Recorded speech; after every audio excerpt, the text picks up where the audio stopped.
Welcome to the banker lamp. Please enjoy the video. You start immediately by confirming the time machine is unlocked and calibrated. This prevents wasted runs. Once done, collect a single battery, 2 coins worth of fuel, and a screwdriver so you can fix minor jams. Make sure you stand at the control console and set the dial to +1 minute. This short jump lowers risk and increases coin spawn. Press the main engage button, watch the readouts closely, and be ready to grab the coin as soon as the temporal field stabilizes.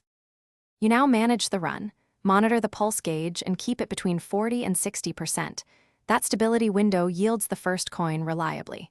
Once you see minor debris or misalignment, use the screwdriver quickly.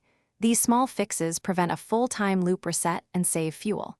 When the coin indicator flashes green, move with intent and grab it immediately.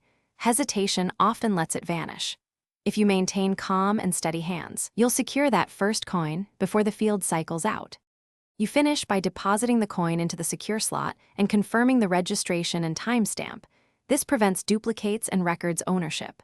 Then log the run details, dial setting, pulse percentage range, and fuel consumed so you can replicate success.